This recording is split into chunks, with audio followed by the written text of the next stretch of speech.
Hi and welcome to LCAL, Low Carb Ancestral Living with Pim Jansson. Today's guest is someone that you might recognize. He's our own Lukey, and he's here to talk a little bit about his diet and how he's changed his diet and what effect that has had on his body composition. So welcome to the show, Luke. Thanks, Pim. It's nice to be here. Hello, everyone. It will be quite nice to share my experience. Awesome. So just a little bit of a background. Can you just talk us through like the diet that you have had throughout your life when you've grown up and up until the point where we have your first before picture that we're going to show? Sure. Yeah, so basically it was something quite standard. I was born here in like southeastern Brazil, and it was a whole foods diet that basically, most people eat, especially poorer families. And it's like based around rice and beans as the main carb sources. It's really carb heavy. And then with like lean meats, so a typical plate will be rice, beans, and some meat on the side. And then I had some things like fruit, dairy, and eggs. I would have different different types of meat throughout the week. And it was mostly that. Some days I would get things like 300 grams of carbs because I was always a heavy eater. And I never had any processed stuff. It was quite a balanced diet, as most people would recognize it. And didn't have things like seed oils, and fried stuff, and dessert. Sugar was occasional. I did have it, but it was something that we recognized that we shouldn't have often. Yes, you definitely had what most people in most of the world would call a very healthy diet. Mm-hmm. So yeah, indeed. Did you have any problems? And the thing is, the thing is, I never had any weight issues, and for the most part, I was quite healthy. I was never sick often. When I had time to go and do some sports, it was like mostly fine. Everything seemed okay, and never had any inclinations toward obesity or anything like that. So everything seemed to be okay, and especially during like regular routine checkups with doctors, everyone told me, "Oh, you're doing fine," and everything. So yeah, it seems like it was a decent diet and that my health was mostly fine. But that's when we come up with my issues, which was around 2016, my first year of college. I was diagnosed with Hashimoto's, autoimmune thyroiditis. Okay, so at the time, 2016, were you advised to look into your diet at all, or do any significant changes to your lifestyle? Or was it just meds? Here, have some medication and you will be okay? Yeah, it was basically pill pushing, as people would call it. I was just told by the doctors, here, have this hormonal supplement, hormonal replacement therapy for your thyroid. And I even inquired about like food or if there was something I could do to help, but they said that there was nothing of the sort, and I would just have to keep taking the medicine. And it was like basically, I was in this for life. Yeah. And yeah, I was really worried because the main things, my main complaints at the time, my main symptoms were around energy levels. I felt really weak. I felt irritable, sad. I had difficulty focusing.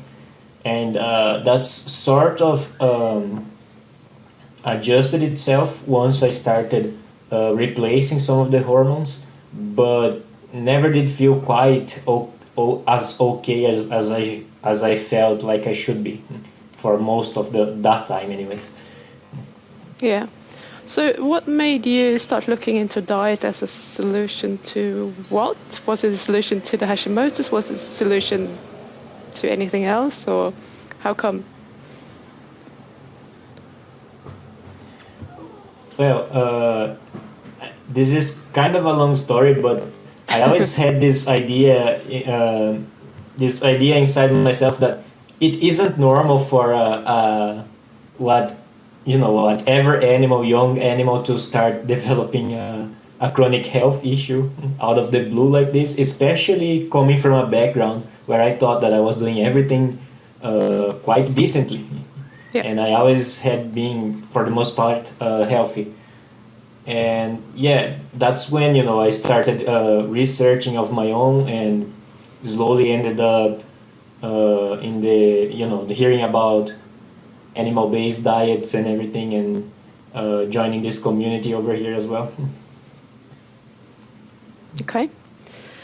So that was actually a response to the Hashimoto's rather than, because I know you do exercise as well. I'm just wondering if that had played a role there, or if it was mainly the Hashimoto's. Yes. Yeah. Yeah, well, it was mainly Hashimoto's. Yeah, and it's nice that you ask this, because prior to some people might even say that thyroid issues are heavily affected by stress and everything, but prior to 2016, I wasn't really that athletic. I did like running, mostly aerobic type stuff, but I didn't do it often. I just did enough to not be unfit. Yeah. But when I joined, it's when 2016, my first year of college. That's when I started weight training and things like that, and got some interest in calisthenics. But yeah, it's not before then.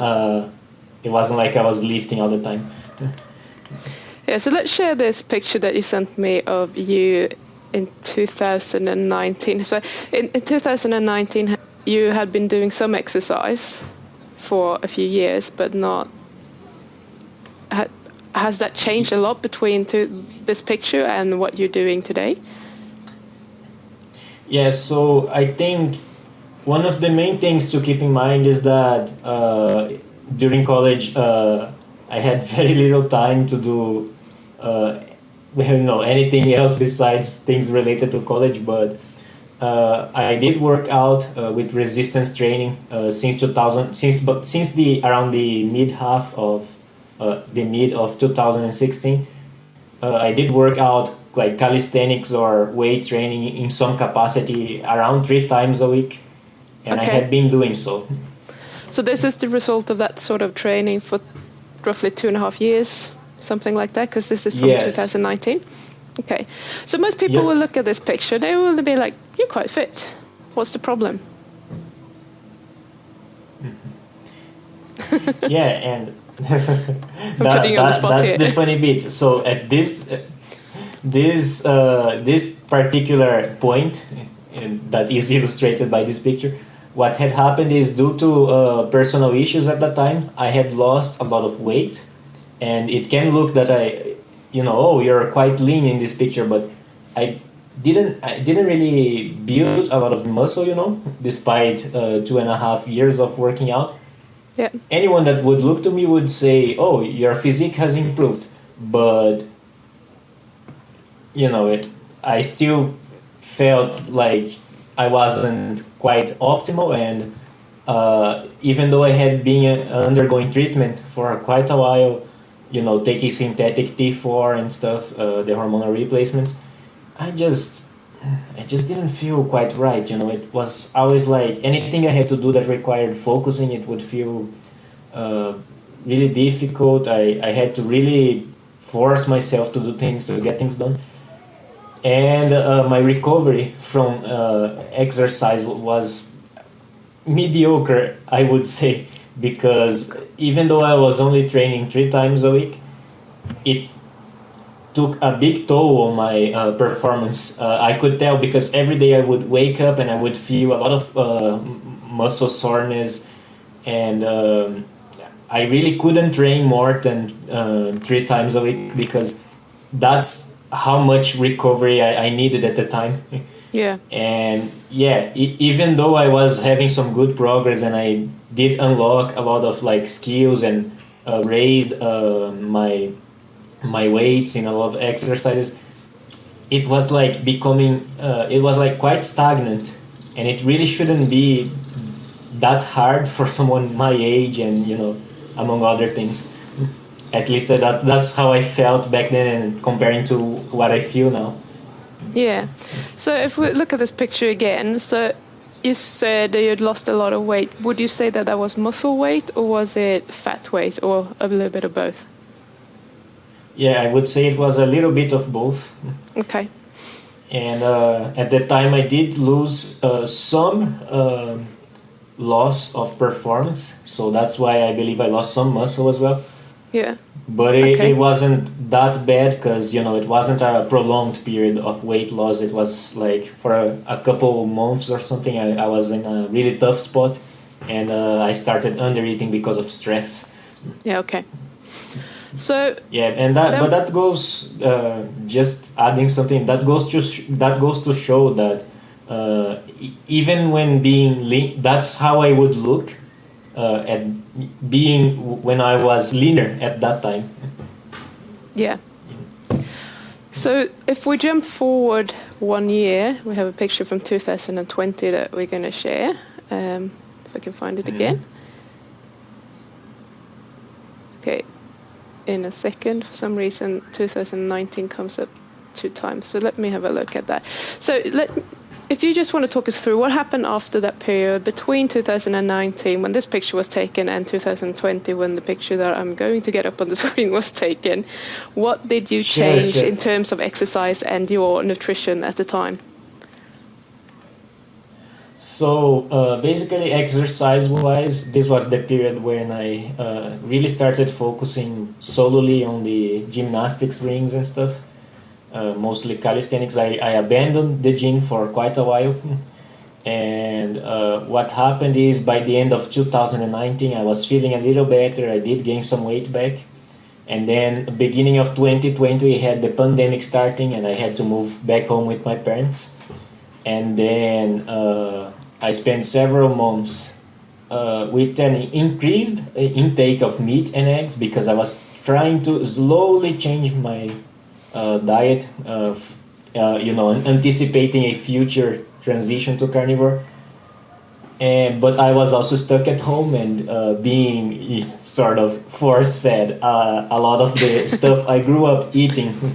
So Yeah. I gained a lot of weight, a lot of fat, a decent bit of muscle as well, as is probably visible in this picture. But I reached my heaviest weight ever after spending several months, 2020, in my home due to the pandemic. So I believe in this picture I was around 73 kilos, which is like 5 kilos heavier, 5 to 6 kilos heavier than when I joined college in like 2016. So what do you Which think is your a weight lot for me, was? because I'm a hard gainer. What do you think that your weight was in the previous photo from 2019, roughly? Is that about the Yeah, same? that was around. Sorry, you broke up a bit. You meant the one from 2019? Yes. Was your weight roughly the same as in 2016 when the photo was taken? Yeah, it was roughly the same, especially because I had lost some due to that period of stress and everything. It was around 66 kilos or something like that. Okay. So you put on 5-6 kilos between these 2 pictures, and you do say that you put some fat on, but you don't look that fat, to be honest. And maybe a slight bit more padding, but what I noticed personally is clearly that there is a lot more meat on the bone. Like, you definitely put muscle on. Yes. And that's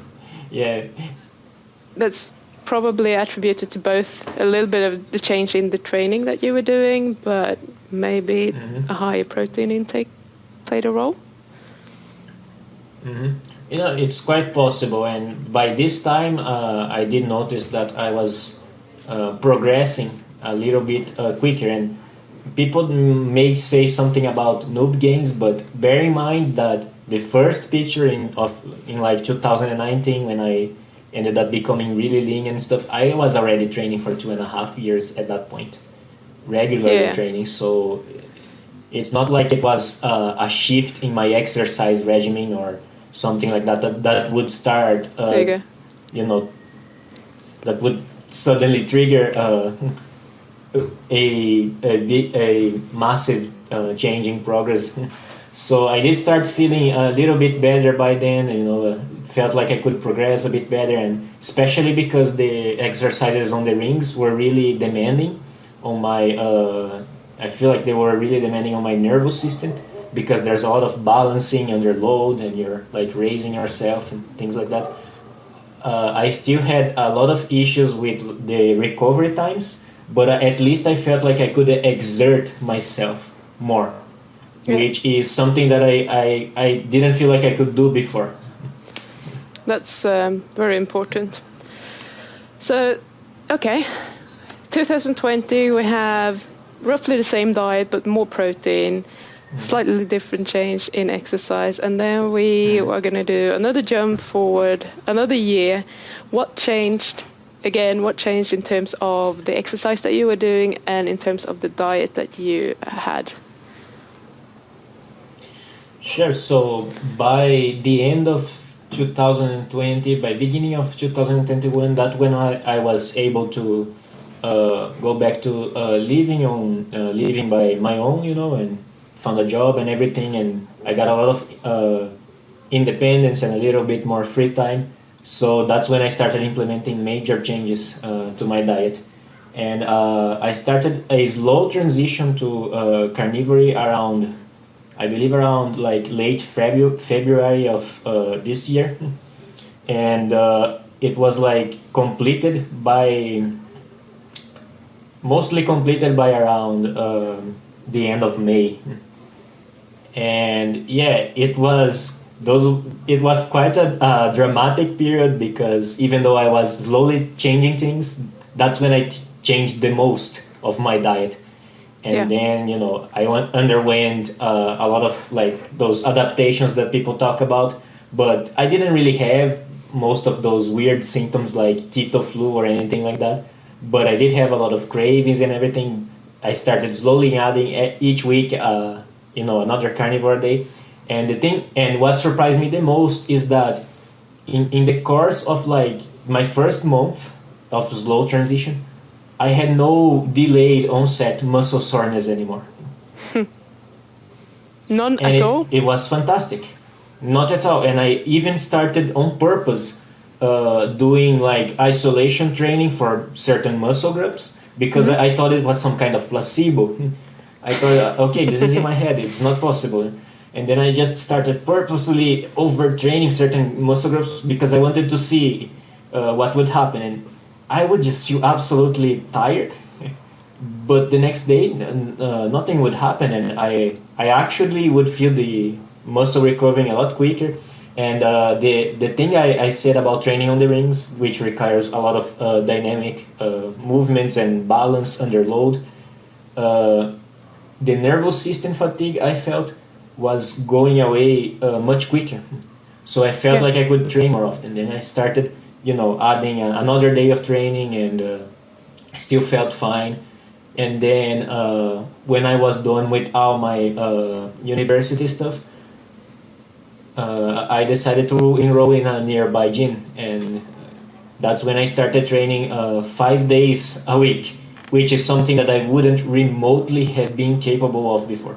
And the weirdest thing is, I was training at a level and intensity that was much higher than anything I had done previously before.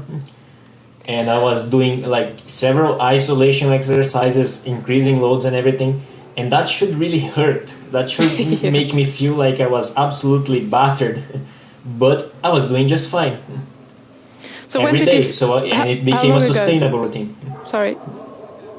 This How yeah, how this long was ago since you I started doing 5 days a week? It was so it was late May. Okay. So it has about 5 months. 5 to 6 months. Yeah. Wow. Okay. Well, that's And yeah, it hasn't been that long when you think, if you think about it, of with this new regimen. no, and I'm going to get this picture up again because I find it fascinating. Because you look, I mean, you look muscular a year ago in 2020, but here you just look much more ripped. Like you Yes. are, you see Yeah, the that. veins on the arms, everything. It's Yeah, pretty and cool. the funny thing is, I was, for the longest time since I started working out back in 2016. I really wanted to look muscular lean, and I was always thinking, well, what am I going to do to get my abs to show, or to have well defined arms and everything. Well, it turns out that I didn't really have to apply any specific calorie counting or anything like that. Just like I always did in my life, I was always eating to satiety. I Yeah. actually even started stuffing myself a little bit because I was trying to, get some more hypertrophy. But I, I was surprised because I still lost fat. I still, especially around my waist and everything, it has become a lot more defined. And it was quite surprising to me because this was something that I was always thinking that it was going to be so difficult to get, my abs to show and everything, but it happened automatically when I started an animal-based diet. Okay, so this is really interesting. First of all, I know you're not counting the calories, but roughly how much are you eating, and or when you try to stuff yourself, roughly how much were you eating then, and you still kept losing weight? Yeah, so I always ate something around like 2,500 calories, even back in my days of, high carbs and everything. And it didn't really change that much. I think by my rough estimates, when I started my carnivore diet and everything, I was around 2,600, even a little bit more, 2,800. And that was for the beginning stages, and I was still losing weight, even though I was eating a little bit more than I used to in terms of rough calories and everything. And as the months went by this year, I really started feeling a lot hungry. I incredible hunger, like I could like I could eat the walls or something, because I Yeah. started training a lot more, and I increased my food intake accordingly. So I'm eating at least 2,800 calories most days. Some days a little bit less, but most days it's at least that, if not above 3,000 or something like that. And it's like I've been even adding in a lot of animal fat, especially things like cream, because as you know, I am a big fan of dairy. And yeah, my experience has been that it's really difficult to actually gain fat this way, even though I'm eating a lot, and I'm making sure to feel absolutely stuffed and satisfied every day.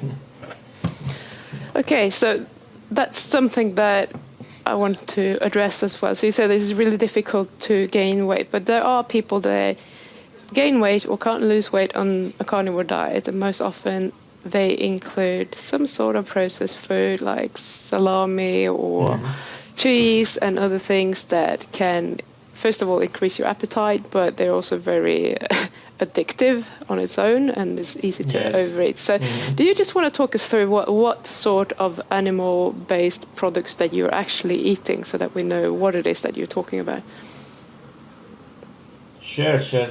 So I'd say that my diet can be described in simple terms as being meat, eggs, and dairy in this Okay. order of prevalence, I guess.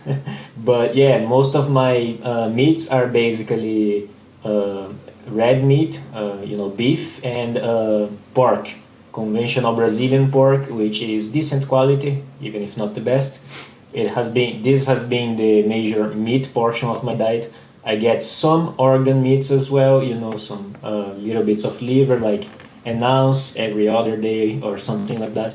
I also eat tuna and some other fish when I have the opportunity to. And for the eggs portion, it depends on my activity level. Some days I feel I'm a little bit, a little bit more hunger, and then I decide to eat more. But it has been roughly 6 to 7 eggs every day. Some days I won't have any, depends on how I feel. And for the dairy portion, I have short age raw cheeses.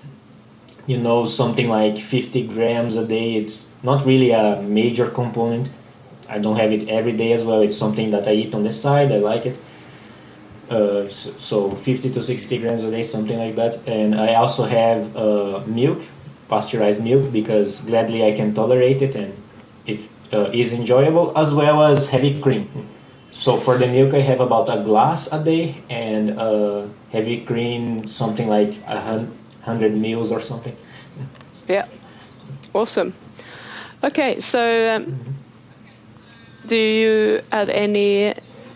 Do you add any fat to any of this, like butter, or go out of your way to add more fat to it, or is it? Yeah. Okay. Yeah, I add some. Look, I don't really go out of my way to add fat. I tend to choose fattier cuts, so I will eat a lot of like beef rib burgers because it's naturally fattier, and I eat a lot of pork ribs. And there is some butter added in cooking my omelets, for example, and I use bacon as well. But I don't really like obsessively add fat. I think that most of my added fat comes from the heavy cream.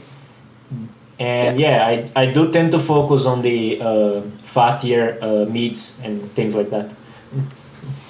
How do you like to cook your eggs? Oh, that's an interesting topic. But yeah, I'm not a very fancy guy, so I just like making omelets. I'll basically just fry up some bacon beforehand, just get it to my preferred doneness of bacon, just I think like just when it gets to a crispy state, and then I'll just scrambling some eggs and slowly cook it until it becomes a firm omelette, and that's my favorite way to have it. And some days I won't add bacon, some days I may add some shredded blue cheese to it just to get some different flavors. But yeah, I really like omelettes for the most part. Awesome. Okay, so next question is, how often do you eat? Oh, okay, so this is quite interesting because I did grow up eating like 3 to 4 meals a day, and it was like a 12-hour eating window. Today, my default state is so I will wake up, I will work out fasted, and then after I get back from training, I'll start with the day with a breakfast, which is usually the omelette, and then I'll have only lunch, and then I'm done for the day. It's usually a 6 to 7 hour eating window. Some days Nice. it's even less, especially if I have extra time. And I feel like it, I may just eat everything in around like 3 hours or something. And but my default state is like fasting for around 18 hours, and I even go working out fasted, which has become normal for me. It was something I was afraid of, but when I got used to it, it actually felt much better than when I worked out in a fed state. That's awesome. So that's for all of you who think that we can't do intermittent fasting and build muscle. I think we have just proven that that's not true. Having said that, if you're going to do that, you probably want to make sure that you're eating enough, which you clearly are doing. So Yes. that's pretty cool. I did want to talk about the autoimmune condition that you have as well, but we're going to make a separate recording with regards to that when Luke has got some more lab tests done. So we're not going to dive into that. But is there anything that you, before we're wrapping up, that you want to share with people? Any tips, tricks, whatever, how to get lean and muscular quickly, because you have done this over, I mean, you haven't been fully carnivorous for more than half a year. So it's quite amazing. Mm-hmm. I know you're a young guy, you're only 24, but I think it probably applies to most people to some degree anyway. Yeah, but I would just tell people that first find out what you like to eat, and within that framework, the foods you can focus on to help you achieve your goals. And to me, it was actually weird because even though I knew all of this beforehand, I had been studying for a while and watching all sorts of videos, reading a lot of books.